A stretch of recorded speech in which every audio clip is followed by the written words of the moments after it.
শ্মশানে অনেক বড় বিপদের হাত থেকে ফুলকিকে বাঁচিয়ে নিল ফুলকির নিজের বাবা। হ্যাঁ বন্ধুরা, এমনটাই দেখা যাবে। তাই সম্পূর্ণ জানতে ভিডিওটিতে লাইক দেওয়া, চ্যানেলটি সাবস্ক্রাইব করে দেখতে থাকুন। গল্পের শুরুতে দেখা যাবে রোহিত শ্মশানে দাঁড়িয়ে দেখতে থাকে যে সাধু বাবারা সবাই পুজো দিচ্ছে। তখনই রোহিত বলে, সবাই তো তাদের ধ্যানে মগ্ন, কাকে আমি জিজ্ঞাসা করব। ঠিক তখনই দেখা যাবে বড় রাজা বাবু একটু দূরে এসে বসে। তখন রোহিত বলে, আচ্ছা, ওনাকে কি জিজ্ঞাসা করব যে বড় রাজাবাবুকে চিনে নাকি? ছবিটা ছবিটা বের করি তো। তখনই রোহিত সে ছবিটা বের করে। ছবিটা বের করলে বড় রাজাবাবুর ছবির দিকে তাকিয়ে আর সেই সাধুর দিকে তাকিয়ে অবাক হয়ে যায় রোহিত, আর বলে, ওনার চোখগুলো তো ঠিক বড় রাজাবাবুর মতো, দেখি তো। তখনই ভালো করে মিলিয়ে দেখে যে একই রকম চোখ। তখন রোহিত বলে, তাহলে কি উনিই সেই বড় রাজাবাবু? না না, আমাকে আমাকে ব্যাপারটা যাচাই করে দেখতে হবে। এখনই ফুলকিকে ডাকতে হবে, আর ফুলকি এসেই না হয় ওনার সঙ্গে কথা বলবে। তারপরে রোহিত ফুলকিকে আনতে চলে যায়। তারপরে ফুলকিকে নিয়ে আসে, আর তখন ফুলকি বলে, স্যার, আপনি সত্যি বড় রাজাবাবুকে দেখেছেন? তখন রোহিত বলে, হ্যাঁ ফুলকি, আমার তো এরকমই মনে হলো। আসলে ওখানে অনেক সাধু আছে, কিন্তু একটু দূরে উনি বসেছিলেন। তখন আমি ছবির সঙ্গে মিলিয়ে দেখলাম যে ওনার চোখগুলো একদম ঠিক বড় রাজাবাবুর মতোই। আমি তো একদম শিওর নয়, তারপরেও আমার একদম এটাই মনে হচ্ছে ফুলকি। তখন ফুলকি বলে, তার মানে মা কালী আমাদের ফেরায়নি, একদম ঠিক ইঙ্গিত দিয়েছে। আমার বাবা আমার বাবা নিশ্চয়ই আমাকে চিনতে পারবে না, কিন্তু আমি তো আমার বাবাকে দেখতে পারবো। আমার সবার আগে বড় রানীমার কাছে বাবাকে নিয়ে যেতে হবে।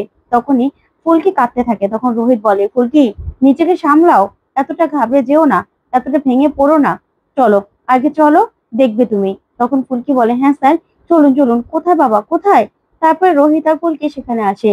তখন দেখতে পায় সবাই একসঙ্গে পুজো দিচ্ছে। তারপর রোহিত বলে, এখানে তো উনি বসেছিলেন। তখন ফুলকি বলে, চলে গেছে, চলে গেছে সে এখান থেকে, চলে গেছে। তখনই রোহিত বলে, দাঁড়াও ফুলকি, দেখছি তো।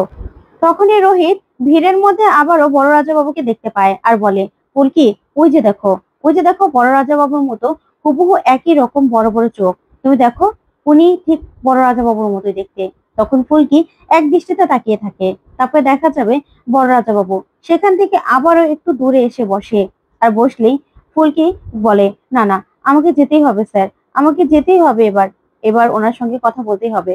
তখন রোহিত বলে, দেখো ফুলকি, উনি বড় রাজাবাবু হতেও পারে, আবার নাও হতে পারে, কিন্তু ওনাকে উনি সবকিছু ভুলে গেছেন না সবকিছু মনে আছেন সেটা আমাদের আগে যাচাই করতে হবে।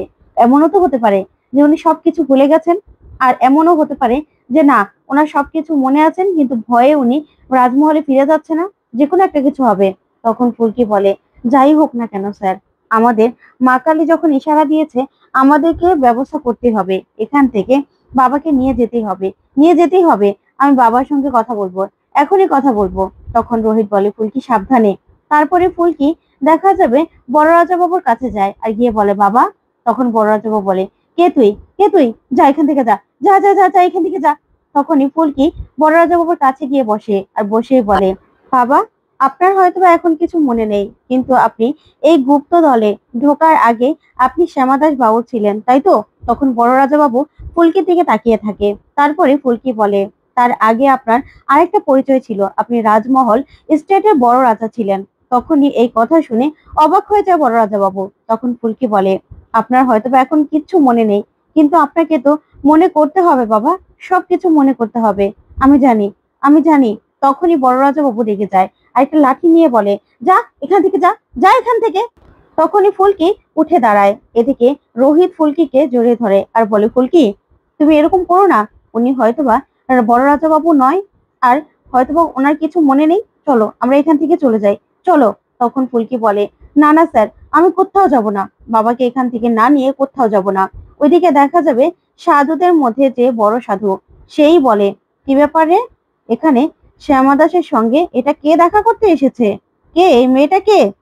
মনে হচ্ছে অনেক সুলক্ষণা। তখন এই কথা উনি বলে ফুলকির দিকে তাকিয়ে থাকে।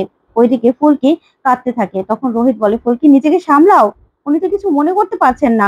ঠিক তখনই দেখা যাবে বড় রাজা বাবু উঠে সেখান থেকে রেগে চলে যেতে লাগলে পায়ের মধ্যে কাঁটা বিঁধে যায়। তখনই চিৎকার করে উঠে ফুলকি দৌড়ে আসে, আর সে বলে, কি করছেন বলুন তো? তারপরে কাঁটাটাকে সরালেই ফুলকি বলে, এ তো পা দিয়ে অনেক রক্ত পড়ছে, একদম তাড়াহুড়ো করবেন না। এত কিসের রাগ আপনার, কিসের এত রাগ? আপনি এখানে চুপটি করে বসে থাকবেন। স্যার, আপনি ওনাকে দেখুন, আমি এক্ষুনি দেখছি এখানে ঔষধি পাতা পাই কিনা। তখনই ফুলকি ঔষধি পাতা আনতে চলে যায়। ওইদিকে দেখা যাবে তখনই বড় রাজা বাবু রোহিতকে বলে, এই মেয়েকে সামলা, চোখে চোখে রাখ। তখন রোহিত বলে, কেন? তখনই বড় রাজা বাবু বলে, ওর যে মৃত্যু যোগ রয়েছে। তখন এই কথা শুনে রোহিত চমকে যায় আর বলে, কি বলছেন আপনি? তখনই বড় রাজা বাবু বলে, হ্যাঁ, একটার পর একটা বিপদ বিপদ ঘনিয়ে আসছে, তুই ওকে সাবধানে রাখবি। তখন রোহিত সবটা শুনে চমকে যায়।